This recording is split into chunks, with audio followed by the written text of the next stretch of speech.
Become a sustaining member of the Commonwealth Club for just $10 a month. Join a community cultivating civil discourse. Stay well informed while improving access to enlightening and thought-provoking programming for all.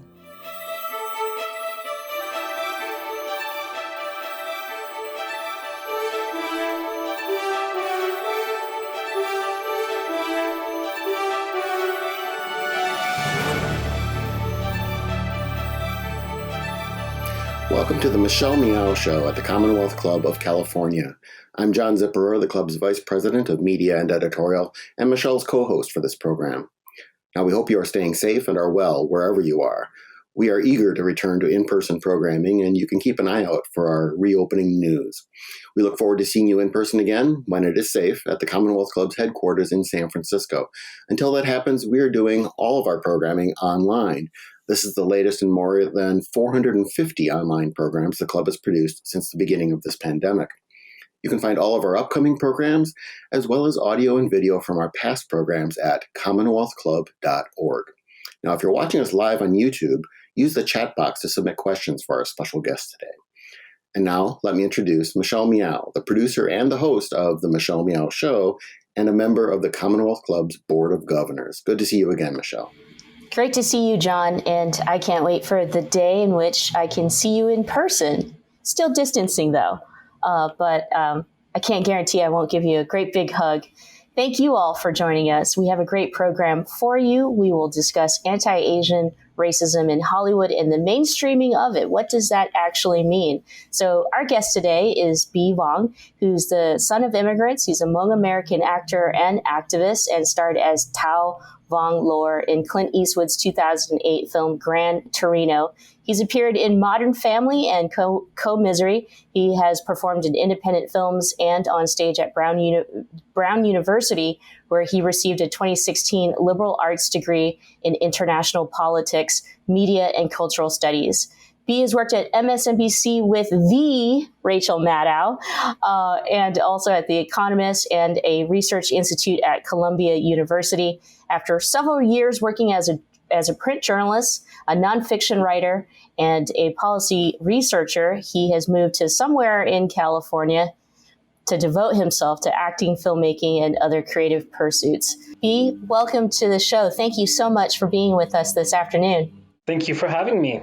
Clint Eastwood at the time played Walt Kowalski, who's a racist retired Ford worker and Korean War veteran living in a Detroit neighborhood, and a Hmong family moves next door, and you play the character Tao, who tries to steal his vintage 1972 Gran Torino as part of a gang initiation.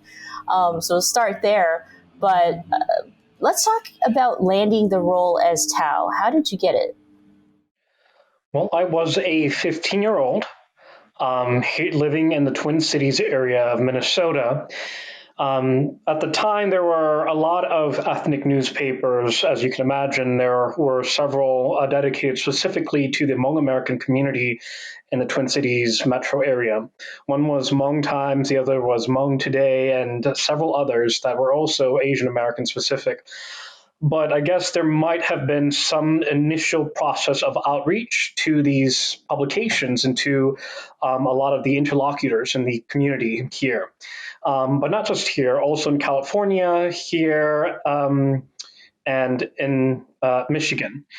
What you had was they were sending out a lot of this information to these different community centers, and the community centers were then sort of disseminating the information itself to everyone else. So at the time when I was 15, what we first knew about the project was just that it was going to be a Hollywood film made on Hmong Americans. So we didn't know that it was attached, that Clint Eastwood was attached to the project.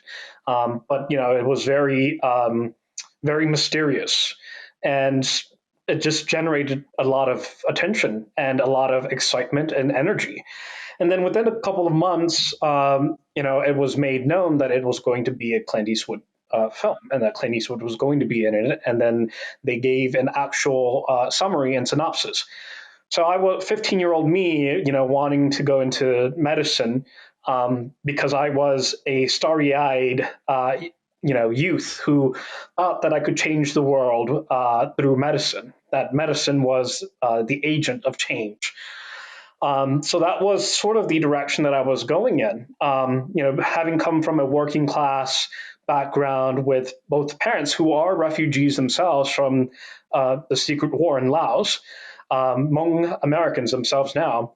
Of course, I aspired to, a profession that had offered a lot of security and stability. So that meant going into medicine. So when I heard about this opportunity, I had also been very politically involved and was very much had a kind of racial consciousness. So that meant for me that it was, my Hmongness kind of like, and my Asian Americanness both influenced my political thinking and my consciousness, my political consciousness. So ultimately, what happened was I saw that they had an initial open call, but they also had an opportunity for people to submit their materials separately. So, if you didn't go to the open call, you can send everything in this way, and then they would have a chance to look at all of your, acting and talent materials and review it. And then what they did with me, because I sent in my stuff and didn't go to the open call, they wrote back to me and said, hey, send us, we'll give you the sides. The sides are an excerpt from the full script, and record yourself and actually just send us this first take. So that's what I did. So I never went to the open call. And so soon after that first audition, within a couple of weeks, I got the second, the callback. And then I went and auditioned for it again. And then a couple of months, hearing nothing from Warner Brothers, I thought that I didn't get cast anymore until I got a phone call. At the time, we didn't have cell phones, and so it was just phone lines. So it was a mysterious call in the middle of the afternoon, and I picked it up because I did at that point, because I was just like, oh God, like anytime anyone calls, it has to be Warner Brothers or Hollywood or Clint Eastwood. So, I raced to the phone, I picked it up, and I slowly answered it, and I said, hello. And then it was a woman on the phone. And at the time, it was Dina Eastwood, Clint's wife then. I don't believe that they're married anymore, but she answered it. We kind of went back and forth, and then she said, oh, well, we were wondering if you would like to play the role of Tao Vanglor. And so, from that point on, within a couple of days, I got the script. Everything sort of became a kind of whirlwind, or rather, it hit me like a whirlwind. And then one thing led to the next. I ended up, within a couple of weeks, flying into Michigan, to Detroit, where we shot the film. So that was, in a nutshell, what happened. Several months just condensed into that one little speech. That must have been such an emotional time, because here you are from outside of Hollywood, from outside of acting, and kind of throw a Hail Mary pass, if you will, to get into this. And you not only, there's so many actors who would just kill to get the chance to test for the role and to actually get it.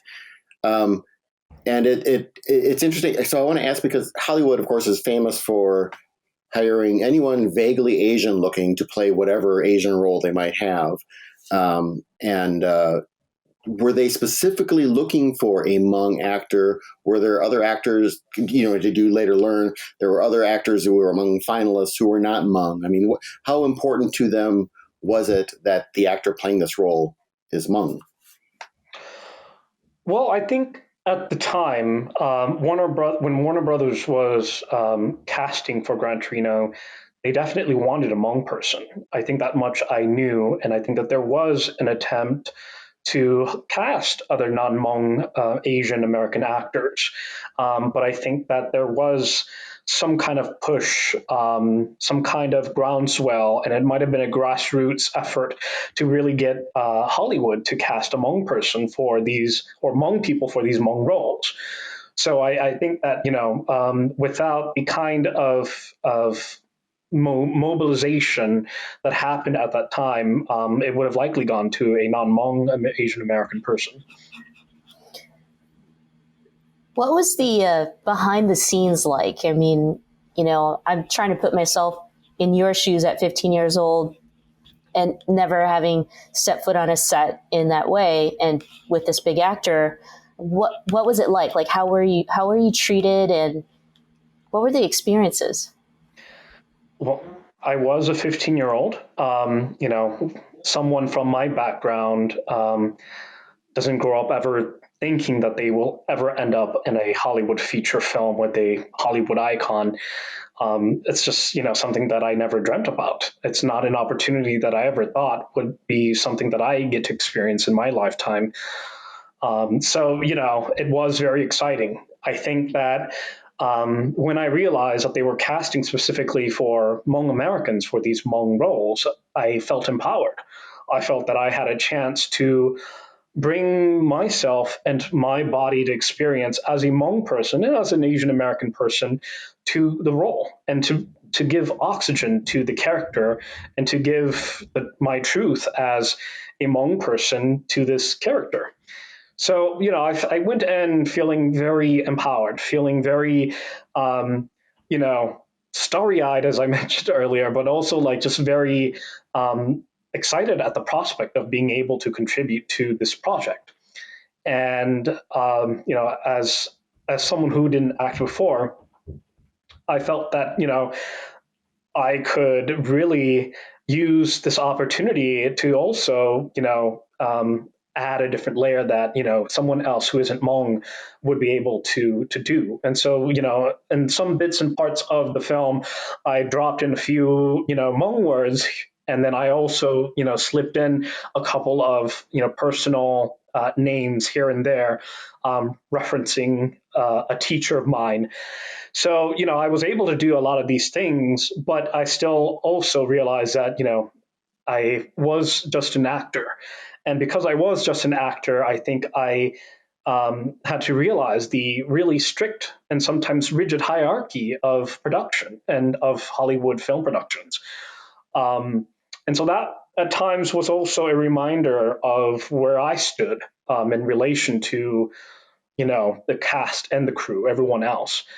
Um, but for sure, I think that, a lot of times when people ask me about the role specifically and my experiences on set, a lot say that, oh, if you saw that there were a lot of slurs and a lot of, really nasty things being said, like at the time, and when you saw the script, why did you take the role?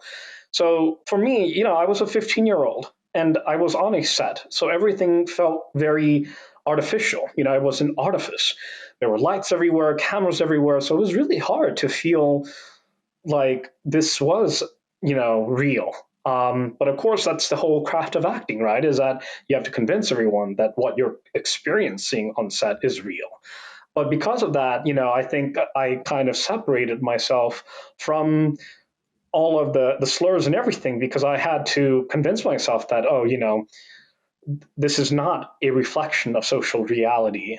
But of course, I came into this project having experienced all of these different things being said out to me, and having been physically assaulted myself, because I was Asian. These are all experiences that I've had growing up. So yeah, it definitely felt different only after the film was released. And in an op-ed that I wrote recently for NBC, I talked about how sitting in theaters and watching everyone laugh, and going to more and more like screenings and seeing more and more people laugh, especially white audience members, I just began to ask myself, like, what's just so funny? Like at that point, I was just like so bothered by it, because it was the phenomenon of laughter. It was very intriguing. I just, and that's sort of what led me to do a lot of what I do. So we want to get into more about exactly what you're doing, as well as more about this. I wanted to kind of step a bit back in talking about where you're coming from, and you talked about kind of trying to weave some elements of your life and into the movie. Personally, I grew up in what would be far eastern Wisconsin, and during the 70s, I remember in grade school, we were, teachers would be talking about, you're going to be seeing some Hmong students coming in and giving us some background on who they are, where they're coming from, etc. We were kind of told that, I don't know if this is true or not, or they were just trying to make us feel welcoming or something, but they were like, well, our area is very much similar to the area they came from. And so I guess I kind of grew up kind of thinking, oh, well, Manitowoc, Wisconsin is the Hmong American capital of the world, which of course is ridiculous. Later, I did learn that the Twin Cities is another center, and obviously much larger than Manitowoc. So could you maybe give us a sense of what was the Hmong community like there? How were they treated or not treated? You kind of mentioned some scraps you got into and some reactions you got, but I mean, kind of the wider lens of, how the Hmong Americans fit into the Twin Cities greater metropolitan area, if you will. Mm-hmm. Well, I was actually born in Fresno, California, so Central Valley, and at that, by the time that I was 1 or 2 or 3, my parents moved to the Twin Cities, which is where my uncle was, and so my father wanted to be closer to him. For whatever reasons, my uncle ended up in the Twin Cities before my father did, when he was able to seek asylum here from the refugee camps in Thailand. And I guess today, looking back, I have a lot of different reactions to just how well-grounded the Hmong American community was and continues to be. As you said earlier, the Twin Cities is actually one of many other hubs for the Hmong American communities here in the U.S. But I believe, according to my understanding, the Twin Cities actually has the biggest population of Hmong Americans in the U.S. and in the diaspora outside of Asia. Actually, the largest population of Hmong people are in China, and then I believe in Vietnam, and then in Laos and Thailand, and then Burma, and then in the U.S. and France and elsewhere. But growing up, I think that there was a strong sense of community here. I think that everyone was really galvanized to really speak to the community and to the needs of the community. There were a lot of political leaders, elected officials at the time. As I said earlier, there were a lot of these, Hmong-centric newspapers. And so it was catered to mostly Hmong American readers. Sometimes it was published in Hmong, but, the point was just that there was a lot of Hmong influence everywhere. There were Hmong stores, Hmong journalists, Hmong writers. I would say that the Hmong American community has a pretty strong voice here. And that definitely influenced a lot of my thinking at the time. I was politically involved. I was very much, working within the community and also doing a lot of various things with organizations that were catered to the Hmong American youth and wider community. So yeah, I felt that the Twin Cities was unique in that sense. And because of that, when Gran Torino happened, the movement and the energy was just really where it was supposed to be, and everyone was very excited, energized, and everyone just wanted to take this opportunity to do the best that we could to represent the Hmong American experience. And I have to ask, sorry, Michelle, I'm going to jump in with another question. Was your family glad that you were trying Hollywood, or were they like, we were really hoping for a doctor? Well, I think that I have a very different experience from most Asian American actors who go into the industry. A lot of people, right, like have to decide whether going to school or going into acting and then have to start their careers from bottom up. Whereas I got the opportunity of just auditioning. On a lark. I wasn't necessarily chasing after the career at the time. So it wasn't something that my parents were fearing it wasn't something that they were like screaming against. So when I did get the role, they were of course happy because I, somehow jumped from 0 to 100 into this film.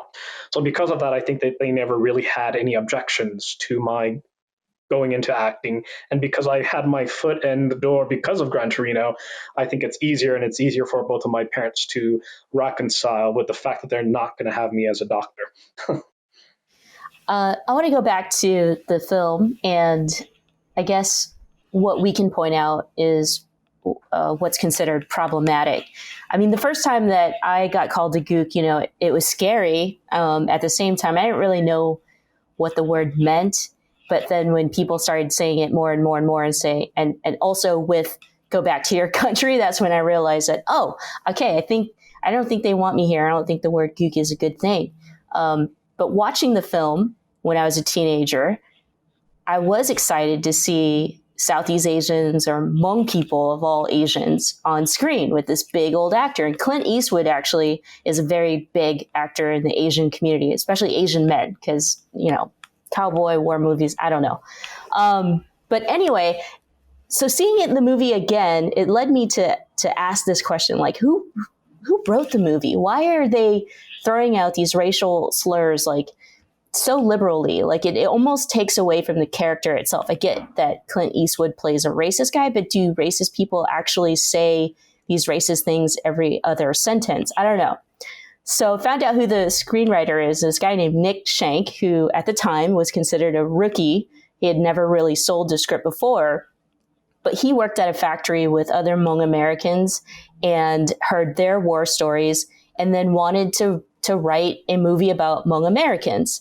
Except in Gran Torino, I'm not sure that Hmong Americans are portrayed as Americans. They're portrayed as, with some of these the words that they use in the script, like barbarians or, chinks, or, I'm sorry, and I know that these are trigger words, so please bear with me. But, stuff like that. So I'd love to get your take on if this film is representational of Hmong Americans, or, what do we gather from this film? Who is this film actually for? Thank you for asking the question. To answer this question, of course, I want to share a very quick story. Shortly after Gran Torino was released at the end of 2008, I gave a talk at the University of the Pacific in Stockton, California. The event itself was called The Real Gran Torino Story, Stockton's Secret War on the Streets. So you'll notice the use of secret war there as a kind of metaphor, right? And for those who are unaware, a secret war is referencing the CIA's illegal military efforts in Laos during the Vietnam War. So this part of history is very important because you won't understand why it's called this. But the point of this event was to use the war itself and Gran Torino as vehicles to talk about the real issues of Southeast Asian American gang and gun violence there in the city of Stockton. And so, a lot of things were talked about that day. Politicians were there, state level, local officials. A lot of them heard from directly from members of the Hmong, Lao, Mien, Viet, and Cambodian communities there. And, strangely enough, as much as I cringe a little bit to say this, it was because of Gran Torino. That's when I realized that a film isn't just a film. Because, before then, I kept on saying that a film is just a film. I was sitting in theaters also, or going to theaters thinking, oh, a film is just a film, until I saw until I heard the laughter, until, I realized what was happening with this film outside of its, theatricalness, outside of it being just cinema. And so after Stockton, I was invited to speak more. I went from venue to venue, speaking engagement and more. And, I gave a lot of presentations and talked at various venues and at universities. And, whenever I presented or talked, it was always very uncanny because the question about the slurs in Gran Torino was raised, right? And And it was always an Asian American audience member who raised that question. And it was always mostly a white audience member who would then say in response that they themselves didn't find the slurs offensive and that those who did were just too sensitive. So, at these public events, it was if someone raised a question about the slurs, just like that, someone would say, get over it, or learn to take a joke. It was a recurring thing. And I think for me, what this was a teaching moment was to show me during this moment of COVID-19 just what it meant to experience and to live this anti-Asian racism, right? That we are always being reduced to these jokes, or our issues are always being reduced into these non-issues because it's just a joke, or, learn to just have fun or whatever, right? Or get over it. It's not that serious. We're always sort of being placed into this kind of hierarchy of oppression about whether or not anti-Asian racism is something that is real, is something that is harmful enough for us to pay attention to. And so that, to me, I think was an opening for why I felt that it's so important to continue this conversation. And so, of course, I was very politicized. And so I went on to continue speaking more and more. And of course, that's when I realized that when you are an actor of color, or even a person of color with some level of mainstream or public visibility, you carry the burden and the weight of having been made into the mouthpiece and face of your community. And in many ways, it's not fair. And in other ways, like, of course, this was something that gave me the experience and opportunity to speak up. And so that meant at the time that I had the privilege not to speak up, or I didn't have the privilege to not speak up. I had to. And from this point on, that's when I realized that, hey, representation is a double-edged sword. Whether the negative stereotypes or the use of the slurs were a lot more harmful than giving us this brief and temporary representation and visibility in mainstream culture. Like what do we do? Do we get into some kind of Faustian pact and sell ourselves in order to mainstream all of the slurs, right? And when I wrote in my op-ed about how the film mainstreamed the slurs, what I meant was precisely that the film was screened in theaters across the country and around the world, and many heard those slurs being said, and saw many of the characters in the movie saying those words. And the fact is that the film is also on Netflix, and it's something that I also want to point out that, like, I don't necessarily believe that I want to regulate speech, right? I think that this is a problem of the ways that we talk often about free speech and about what we have to give up in order to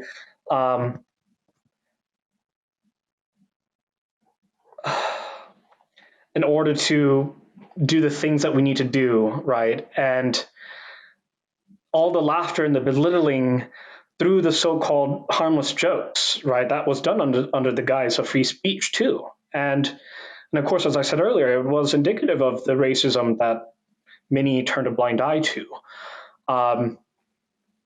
And, the ways that we think about this is that, people tend to believe that there is a zero-sum game to this idea of free speech, that we have to invariably choose between hate speech as free speech or the dignity of human beings. And that, we have to choose between these two. That's something that, is the reason why we find ourselves where we are. In the script for Gran Torino and in the finished film, but I mean, do you think those slurs were put in there as jokes, or in other words, was the audience reacting the way the scriptwriter and the director wanted them to and expected them to, or were the slurs in the film to show that this character has these awful views, and the audience is bringing its own racism and to their viewing of it or their experiencing of it, and their reaction is likely not perhaps what was intended. What do you think? Right. Where I stand on this issue is that it doesn't matter what the intentions are of the writer or of the filmmaking process or the filmmakers themselves. It could have very well been that, Walt Kowalski and the use of the slurs served as an allegorical function in the storytelling, right? And it could be that that's how it was written. But my point has always been that the consequences are, if it wasn't written as a joke, then there's something to be said about the fact that people were laughing at the slurs because they thought that it was a joke. And, this laughter was something that, I had been writing about and talking about for so long because it disturbed me so profoundly, right? For someone who grew up having heard all these slurs, it just stung very differently. I knew clearly after I continued giving more and more presentations that there was more to the laughter than just it being, funny jokes. It, to me, dawned on me that at some point that Gran Torino was a kind of cinematic fiction that people lived in. And it really was a chance for mainly white viewers to process their guilt and their racism through the moral ambiguity that was represented by Clint Eastwood's character, Walt Kowalski. Laughing wasn't a laughing at Walt, but a laughing with. And so it was their, process of identification. And so the viewing experience wasn't just a, harmless viewing experience of like, it's just a movie. It was literally a collective catharsis of people coming together to say, oh, that's not what's real anymore. Oh, we can laugh at it because it's in the past. Or, oh, we can laugh at it because it's so absurd. And just ignore the fact that, no, it's actually not absurd. People like myself have experienced it. And a lot of what people said is just, all of that stuff. Oh, it's so absurd. I've heard that all the time. And always, people would say, oh, it's not that serious because no one really talks like that anymore. Oh, the fact that it's coming out of this old, character, old white male character is precisely because, it's anachronistic. No one really thinks that way anymore. Or, on the other hand, I had other people come up to me and say, I had a father just like that. And I want to believe that he will change too. And I know that he will. The film clearly showed us how, we can transcend our differences to form this unlikely human bond that, brings us together rather than puts us apart. I think for me, the problem also lies with when you mainstream the anti-Asian racism in a way in which, as you had said, it affects, society's perception and view of one group. So one scene in the film, Walt, played by Clint Eastwood, warns Tao and his sister Sue, don't touch my dog, meaning, and I think they were barbecuing or something, but basically alluding to, right, Asians eat dogs, cats, whatever. There's a joke in there somewhere. And that really hit for me because during this COVID-19 time, there's so much of that kind of racism, right, played out into Asians eat all kinds of weird stuff. And it came, the COVID-19 came out of what do they call it? A wet market. And I think I feel what you're saying in terms of so many years of these types of storylines or these types of characters and what they say does lead up to this idea that it can be believed all of a sudden when you've got something like a pandemic. I hope I'm making some sense here. Yeah.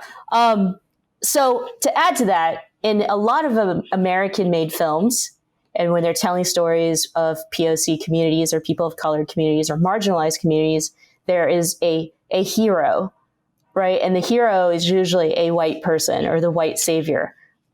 Do you talk a little bit about that and how, that might also impact your views in terms of the racial slurs being problematic in the film and films like Gran Torino?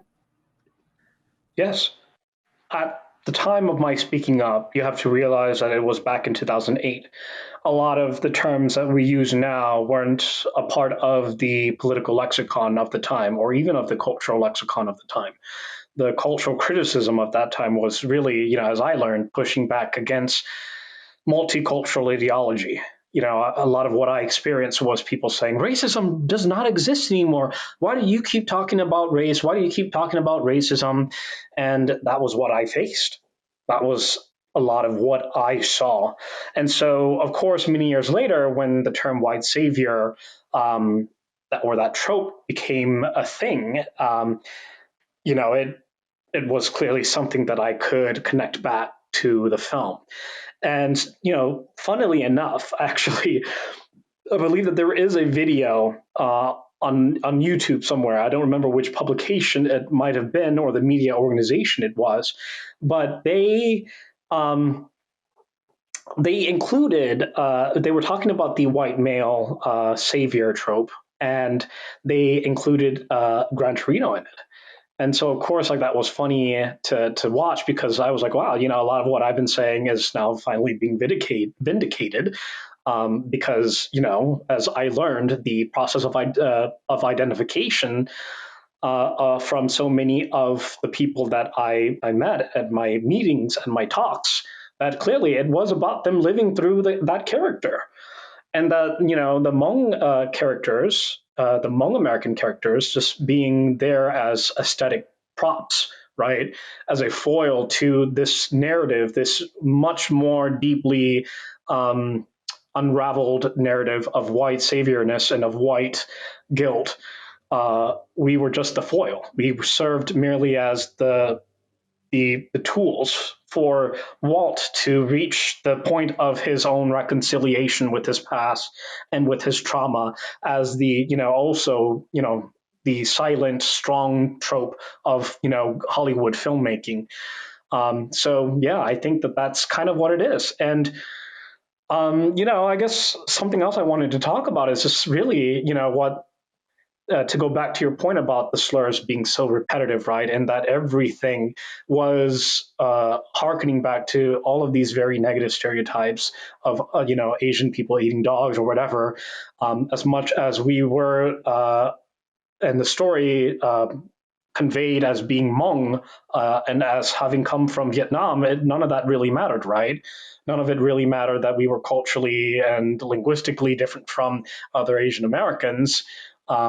But, because we were Asian, we all ate dogs and, were racialized exactly the same way. And that's what we're seeing today. And this is a part of the fact of racism, of the kind of Orientalism that really cemented the ways that we talk and think about Asian Americans. When an idea about who a group of people and of a place becomes more and more stable and more coherent, it achieves a force as a social fact. And this way of thinking produces a kind of absoluteness of the differences between people.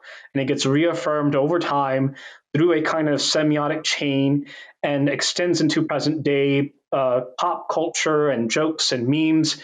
And so that's where that comes from. It's like everything that we're seeing that we have that Asian Americans have called out as racist are things that have always been racist all throughout history. A lot of some of these similar arguments or discussions and ideas were very big. Michelle and I were talking about this before the program started, back in the 1970s with Norman Lear's All in the Family series, which, for those of our viewers or listeners who are too young to remember, centered on this bigoted white working class man named Archie Bunker in Queens, New York. And if you go back and kind of read the debates, which then mostly were in newspaper and critical publications, there was a lot of this very concern of okay, you're showing him as a bigot. You're showing him in the realm of the series, and certainly from the point of view of Norman Lear, the producer and creator, that he is wrong. And yet they had to deal with the fact that, yeah, they had viewers who tuned in because Archie Bunker was their hero character. He was saying the words that they had always wanted to be seen. And this may not be kind of what you were hoping to get into in this, but is there a way, or maybe there are some other examples of films and television that do expose the racism of a character, but maybe can do it without presenting some sort of rallying, someone to rally around for the racists who are either totally missing the point or enjoying seeing someone, exhibit those behaviors. Are there examples that maybe some good examples that you could share? I'll have to think about that, but I guess I also wanted to say that, with the Archie Bunker thing, there were definitely connections that a lot of people made with that character, between that character and Walt. And of course, the problem with both is that, as I came to realize, there was a lot of humanizing of the racism and of the racism that was embodied by both characters. And the humanizing, what I mean by that was precisely that, they are shown as complex, as characters who develop over time, as characters who are both awful but redeeming, right? Redeeming in some way. And so, I think that for sure, what I find will change things, of course, is not that we celebrate the racism in some way, thinking that if we use them and disempower them by using them, then we somehow fix the problem of racism. No, I think that what really needs to happen is that we need to get over this idea of free speech as a kind of endorsement of hate speech, because what we see is that free speech orthodoxy convinces us that we should frame this discussion of free speech as this choice between hate speech as free speech and dignities and our dignity as human beings. And because of this, we clearly can't look to political institutions and legal movements to really give us to stifle free speech, because what that does is it makes people more racist, right? Oh, why can't the character say it? The point of the character being racist is that he says these things. So why do you guys want to cancel him? Why do you guys want to control speech? And from what I've seen, that has the effect of curbing this kind of speech, has the effect of making racists more racist. So I think what needs to happen is not that we need to tell the stories from the perspective of a white savior who redeems himself, and of a white character who has to use these words. It doesn't have to be this way. I think that there are opportunities to convey an anti-racist story that doesn't require the use of these slurs. I think, rather than perhaps humanizing Walt, why not humanize the Hmong characters and humanize the Asianness that, the Hmong characters come to represent, in a way that doesn't make them seem as less than human. They're seen as barbarics. They're seen as being hyper-violent gangsters. They're seen as quiet and meek, as not human, right? Because the point is that they are Asian. And because they are Asian, they aren't necessarily always coded as human in the ways that maybe Walt is, because he gets the arc that everyone, sees themselves through, and that's how he becomes redeeming. I would say that that's what I would say to that question, but I don't think that there are any clear examples yet that I can think of. I know that maybe Minari might be one good example, a recent example of that, I would say. Mm-hmm. With Steven Yeun. Yeah. I was just going to ask, in the movie Gran Torino, Tao doesn't even get his name correctly pronounced. You're Toad. You're not Tao, you're Toad. Right. Which is also part of the whole anti-Asian racism. idea that we're all talking about. But a follow-up question to that is, if B. Vong wrote the script and not Nick Schenk, could B have told the story not better, but with the same impact and not as racist, I guess? If I could have done that?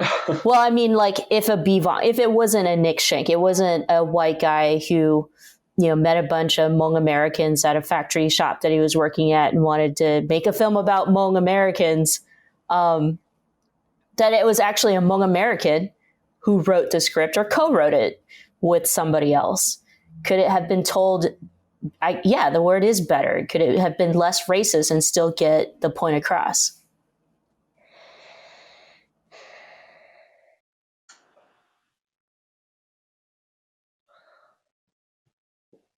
I would like to answer this question, but I also think that the answer is a lot more complicated than how I would frame it, in my own words. I don't necessarily believe in essentializing race to this extent, that if it was written by a Hmong person, that it would somehow, get the point across better. But I also believe that it's very important for Hmong Americans and for any person to tell their stories on their own terms. And I believe that when we get the opportunity and the chance to do that, that will make a difference in the stories that we tell and how we tell them. I think that for the longest time I've been talking about this very question, right? And over the course of the years that I've been talking about this, other films and other books like, the book Precious by Sapphire, that was a very contentious book and film for the African American community. And whether it was a film that was giving more space to Black representation in film, or whether it just really trafficked in a very negative and racist stereotype, even if it was written by a Black person and was written by a Black writer and directed by a Black filmmaker, did that make a difference? I think that it did, but at the same time, I still think that it's problematic, right? In many ways, that we can think about Gran Torino being problematic, even if it wasn't written by a Hmong person. Could you talk a bit about the reaction you've gotten to that NBC op-ed, and kind of two parts?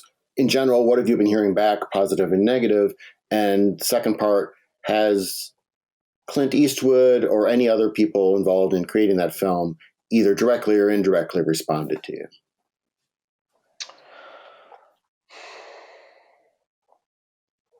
Well, I think that they may have got wind of it. I'm not entirely sure if they ever heard of any of the things that I've been saying or have been writing about. I definitely haven't heard a response. That much is for sure.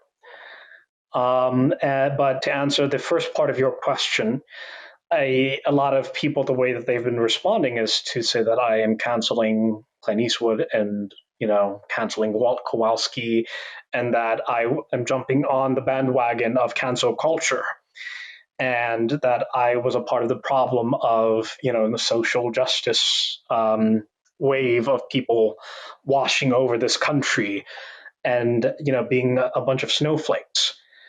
And so for me, it's just been the usual stuff that that has been coming my way, and I haven't been really fazed by it because I kind of was expecting this to happen. When I was saying all this stuff 10 years ago, that this stuff was already being said.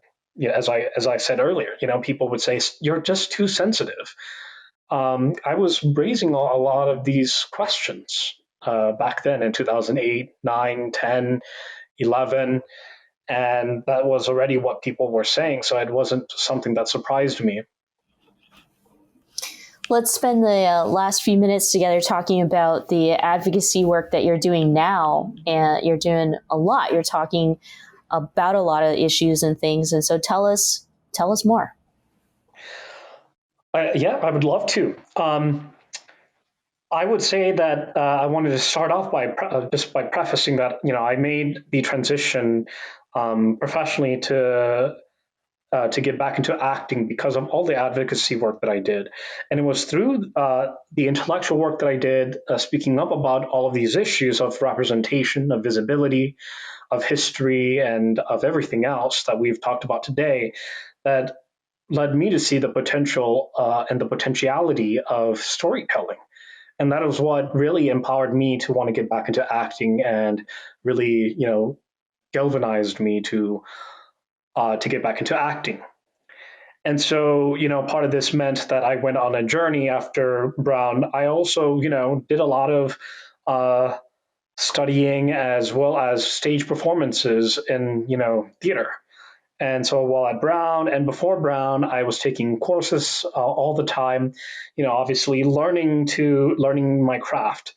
And so simultaneously, I was studying and getting really heavily involved and looking at international issues, global issues, and issues of warfare, of everything else that we've also discussed about. And that led me to go on a root seeking journey as a Hmong American person to Asia. And my journey led me first to China, where I had learned the language. And I went there because a lot of the folk tales that, a lot of Hmong Americans and the Hmong diaspora uh, that is told in the diaspora suggests that China and further up northeast is the ancestral place of Hmong people. There are of course, no historical records to prove this, but it's a part of the folklore. It's a part of the myth, and whether or not we believe in the myth and the folklore is of course, a very contentious issue within indigenous studies. Right? Just because it's not documented doesn't mean that it's not as real as something that is documented. When we, give this kind of privilege to documentation and to the written word, we kind of give a privilege to, the written form at the expense of people without written language. So, a lot of these inner contradictions that I worked through and inner problems that I tried to overcome in my own thinking, that led me then to also go into doing work in Southeast Asia. And in the course of my studies and in the course of my own internships in DC, I, got really deeply involved in the issue of unexploded ordnance in Laos, and the ways that it continues to affect so many people living there to this day. Laos is the country that gave birth to both of my parents, but it's also the same country that today does not recognize their birthright citizenship, even if they were born there, because of their ethnic background. So going back there was definitely a very difficult, a very different experience, and it was very difficult too, because the memory and the history of the war hits really differently, and it wasn't the same as going to China. And so, it was from that point on that I continued to do more work on the unexploded ordnance, which led me to do the advocacy work of raising awareness around the issue of Agent Orange in Laos.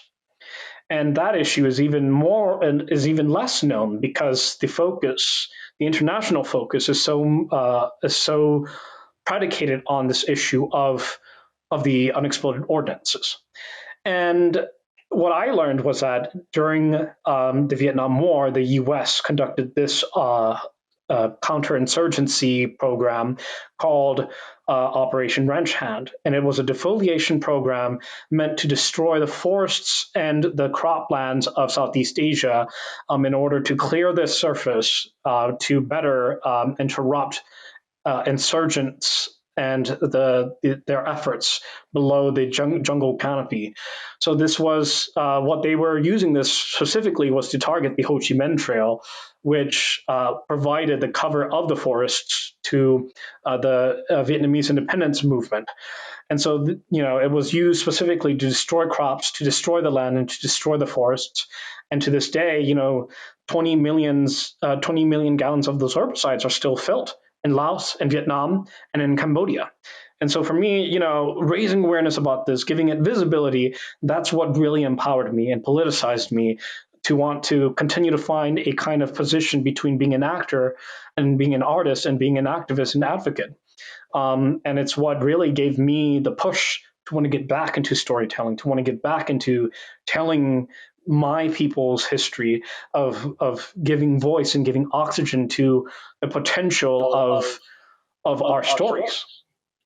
And as someone who's not only doing so many different things in different fields, activism and students and journalism and acting, but specifically along the lines of what you were just saying, film, television, books, audio is one of those perhaps either your favorite, or do you think that is the most effective at being able to tell a story where you can get deeply into, all the niches of a background and all the story elements that you want to tell? As an actor, I would say that my bias is that I think that films are the most powerful tools for communicating certain things. And because of that, and because of the wide reach that Hollywood has globally, not just domestically, because everywhere and everyone around the world are watching Hollywood films. And so because of that, my belief is that filmmakers and writers have the responsibility to tell stories that not only educate, but also, of course, move us and write these stories in a way that is beautiful at the same time. Because people will watch films before they go to a book or to a magazine or to an article or to a podcast.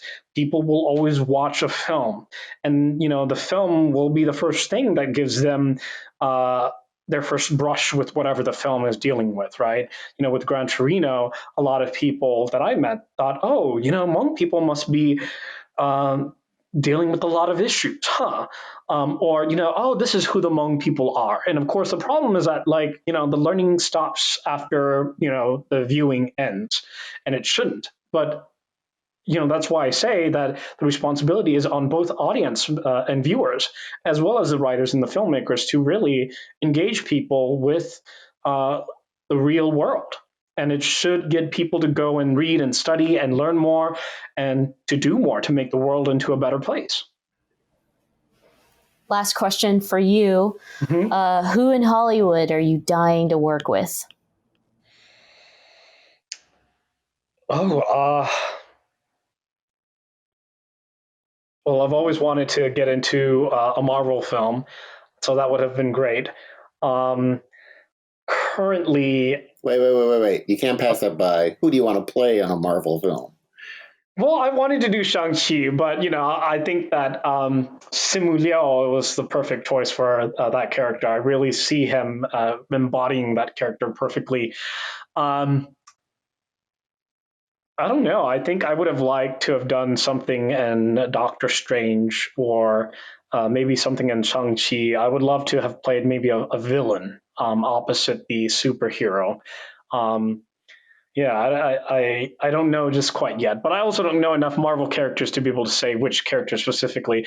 But I will say, to answer Michelle's question, is that actually growing up, I watched a lot of Wong Kar-wai's films. Chungking Express, 2046, 2046, In the Mood for Love.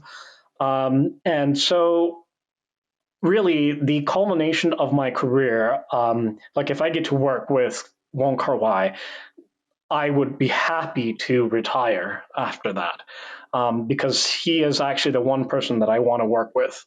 And he is really, he and maybe Park Chan-wook are the two that I would really want to work with. John, last question, or I leave it all up to you? I don't want to destroy any of that. That was interesting stuff. So go ahead, you finish it up. No, I was just going to say thank you so much, B, for sharing you and your thoughts. You're a thought leader, and coming on here and talking about Gran Torino. That was actually very healing for me in watching that film and thinking about future films as we become contributors to the future. So thank you so much. If people want to follow your work and follow you and support you, how can they do that?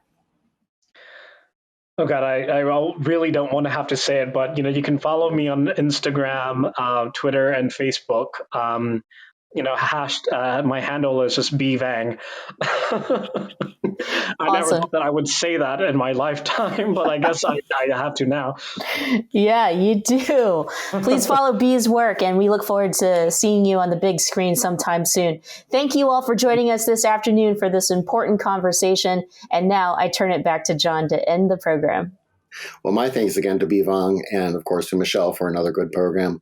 And to all of you watching and listening to us online, find out more programs at thecommonwealthclub.org/MMS. We've got a lot of great stuff lined up, and more stuff gets scheduled pretty much every day. So thank you. Have a good weekend. Take care of yourselves.